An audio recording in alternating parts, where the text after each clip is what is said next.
الحمدللہ الذی ابدع الافلاک والارضین والصلاة والسلام علی من کان نبیا وآدم بین الماء والطین وعلى آلہ الطیبین الطاہرین واصحابہ الکاملین الہادین اما بعد فاعوذ باللہ من الشیطان الرجیم بسم اللہ الرحمن الرحیم وَإِذِ ابْتَلَىٰ إِبْرَاهِيمَ رَبُّهُ بِكَلِمَاتٍ فَأَتَمَّهُنَّ صدق اللہ العظیم ان اللہ وملائکتہ یصلون علی النبی یا ایھا الذین آمنوا صلوا علیہ وسلموا تسلیما۔ تمام احباب ذوق و شوق سے پڑھیں الصلاۃ والسلام علیہ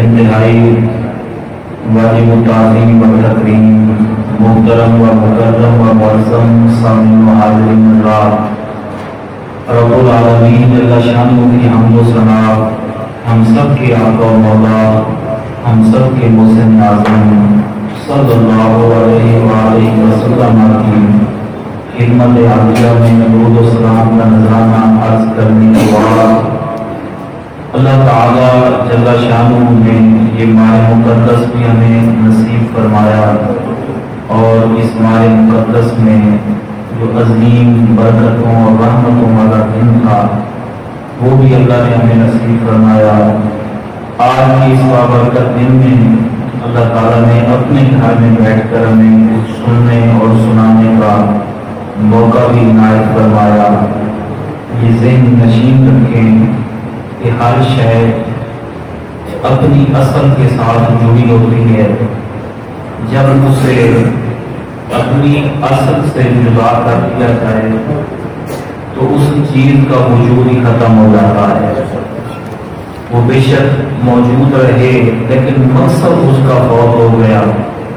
پانی کو دیکھ لیں، پانی آسمان سے برستا ہے، پانی زمین سے نکلتا ہے، پانی پتھروں سے نکلتا ہے۔ یہ تین مرکز ہیں، تین پانی کی اصلیں ہیں، اور جو پانی دریا سے نکلتا ہے، آسمان سے نکلتا ہے، آسمان سے برستا ہے، پتھروں سے نکلتا ہے، وہ چلتا رہے۔ پانی کے جو تین وصف ہوتے ہیں اس میں سے ایک بھی زائل نہیں ہوگا، نہ پانی کی رنگت بدلے گی، نہ پانی کا ذائقہ بدلے گا، نہ پانی کی بو بدلے گی۔ یہ تین وصف ہیں کیونکہ وہ اصل کے ساتھ جڑا ہوا ہے۔ آسمان سے نکل رہا ہے تو اصل اس کی موجود ہے، زمین سے نکل رہا ہے اصل موجود ہے۔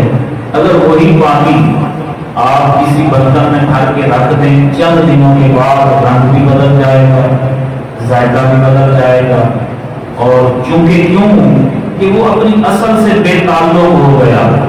پھول کو دیکھ لیں، پھول باغ میں کھلا ہوا خوبصورت نظر آتا ہے، مہکتا ہے، خوشبو بھی ہوتی ہے، اس کی خوشبو سے پورا باغ میں ہرا بھرا رہتا ہے۔ اصل کے ساتھ کھڑا ہے، 100 سال بھی کھڑا رہے اسی طرح خوشبو بھی ہوگی، مہک بھی رہا ہوگا۔ اگر اس کو توڑ کے آپ لے آئیں چند منٹوں کے بعد، چند لمحوں کے بعد اس کی خوشبو بھی ختم ہو جائے گی، مرجھا بھی جائے گا، گمرا بھی جائے گا، کیونکہ وہ اپنی اصل سے بے تعلق ہو گیا۔ اسی طرح ہے انسان، ہر انسان کی ایک اصل ہے، ایک تعلق کا مرکز ہے، ایک نسبت کا مرکز ہے۔ جب اس نسبت کے مرکز سے جدا ہو جاتا ہے، بے تعلق ہو جاتا ہے، بے نسبت ہو جاتا ہے، پھر وہ چلتا بھی ہے، کھاتا بھی ہے، پیتا بھی ہے، اٹھتا بھی ہے، سوتا بھی ہے، مگر اس کا مقصد حیات ختم ہو گیا کیونکہ وہ اپنی اصل سے جدا ہو گیا۔ تو انسان کی اصل کیا ہے؟ انسان کا مرکز مہر و وفا کیا ہے؟ انسان کا مقصد محبت کیا ہے؟ جس جس سے بے تعلق ہو جائے گا تو اس کی زندگی کا مقصد ہی ختم ہو گیا۔ آئیے میرے آقا کریم علیہ الصلوۃ والسلام نے ارشاد فرمایا الحجاج والعمار وفد اللہ، فرمایا جو اللہ کی راہ میں حج کرنے کے لیے جاتا ہے، عمرہ کرنے کے لیے جاتا ہے، وہ اللہ کا لشکر ہوتا ہے، وہ اللہ کا گروہ ہوتا ہے، وہ اللہ کا لشکر ہے۔ آپ دیکھیں اللہ کے لشکر کے رنگ دیکھیں، کوئی امیر ہے غریب ہے دو چادریں ہی پہن کے جا رہا ہے، کوئی لباس میں امتیاز نہیں، کوئی لباس میں فرق نہیں۔ اور میں آپ کو یہ بھی بتاتا چلوں حج کے جتنے بھی ارکان ہیں، جتنے بھی مناسک ہیں، سارے اللہ کے پیاروں کی یاد کو بنانے کا نام ہے، اللہ کے محبوبوں کی یادوں کو تازہ کرنے کا نام ہے۔ میرا خیال ہے آپ اے سی میں بیٹھے بیٹھے ٹھنڈے ہو گئے ہیں، پر کہہ دیں سبحان اللہ۔ آج کے جتنے بھی مناسک ہیں، جتنے بھی ارکان ہیں، آج دیکھیں نا قربانی کا موسم آتا ہے، کچھ تنظیمیں ایسی بھی ہیں جو قربانی سے پہلے یہ چیزیں پھیلانا شروع کر دیتے ہیں کہ جی جانور لے کے کیا ذبح کرنا ہے، غریب کی بیٹی گھر میں بیٹھی ہے اور امیر قربانیاں کر رہا ہے، فلاں ہسپتال میں مریض پڑے ہیں، فلاں قربانی کر رہا ہے۔ حضرات محترم قربانی کا عمل کبھی کسی نے یہ کیوں نہیں کہا کہ حج پہ جاتے ہیں صفا مروہ پہ چل کر کیوں لگا رہے ہیں؟ اس وقت تو حضرت حاجہ نے لگائے تھے پانی کی تلاش میں، بیٹے کی حفاظت میں۔ آج تو وہاں جگہ جگہ پہ زمزم کے کولر لگے ہوئے ہیں، ٹھنڈا پانی بھی موجود ہے اور جناب گرم پانی بھی موجود ہے۔ آج دین بھی دوڑ رہا ہے، مرید بھی دوڑ رہا ہے، امیر بھی دوڑ رہا ہے، غریب بھی دوڑ رہا ہے۔ امتیاز وہاں جا کے امیری کا، غریبی کا، بڑے کا، چھوٹے کا، مشائخ کا، مریدین کا ختم ہو گیا۔ کس لیے؟ اس وقت تو پانی کی تلاش میں دوڑی تھی، آج کوئی پانی ڈھونڈ رہے ہو، آج کس لیے دوڑ رہے ہو؟ اللہ نے قرآن مجید میں فرمایا ان الصفا والمروہ من شعائر اللہ فمن حج البیت او اعتمر فلا جناح علیہ ان یطوف بہما، فرمایا کہ حاجہ کی وہ عذاب پسند آئی ہے، میں نے قیامت تک حاجی کے لیے، عمرے والے کے لیے یہ لازم کر دیا ہے۔ اب بے شک ضرورت ہے یا نہیں، میں ضرورتوں کو نہیں دیکھتا، وسائل کو نہیں دیکھتا، اسباب کو نہیں دیکھتا، میں تو اپنے پیاروں کی اداؤں کو دیکھتا ہوں، ان کی یادوں کو دیکھتا ہوں۔ قیامت تک اگر کوئی بھی حاجی، کوئی بھی عمرہ کرنے والا صفا مروہ پر دوڑے گا نہیں، اس کا حج بھی منہ پہ معلوم گا، عمرہ بھی منہ پہ معلوم گا، کیونکہ وہ اصل سے ہٹ گیا ہے۔ جو دوڑے گا حج بھی اسی کا قبول ہوگا، عمرہ بھی اسی کا قبول ہوگا۔ اللہ تعالیٰ سبب نہیں دیکھتا۔ اب یہ نہیں ہے کہ غریب کی بیٹی بیٹھی ہے، سورہ زخرف میں اللہ تعالیٰ ارشاد فرماتے ہیں اگر اللہ چاہتا سب کو امیر بنا دیتا، اگر اللہ چاہتا سب کو غریب بنا دیتا، تو میں لوگوں میں امتیازات رکھے ہیں، فرق رکھے ہیں، مراتب کا، مدارج کا، منازل کا، دولت کا، ثروت کا، حیثیت کا، استطاعت کا فرق رکھتا ہے۔ فرمایا جس کو زیادہ دیتا ہوں اس کا امتحان ہے کہ وہ میری راہ میں خرچ کتنا کرتا ہے، جس کو کم دیتا ہوں اس کا امتحان ہے کہ وہ میرے دیے پہ شکر اور صبر کتنا کرتا ہے۔ تو اس لیے غریب امیر کی بات نہیں ہے، بات محبوبوں کی یادوں کو منانے کی ہے۔ محبوبوں کی یاد کو میرے آقا نے بھی اعلان کر دیا ما عمل ابن آدم من عمل یوم النحر احب الی اللہ تعالی من احراق الدم وان الدم لا یقع بمکان قبل ان یقع بالارض فذیبها نفسا وانه لیاتی یوم القیامت بقرونها واشعارها وارضاتها۔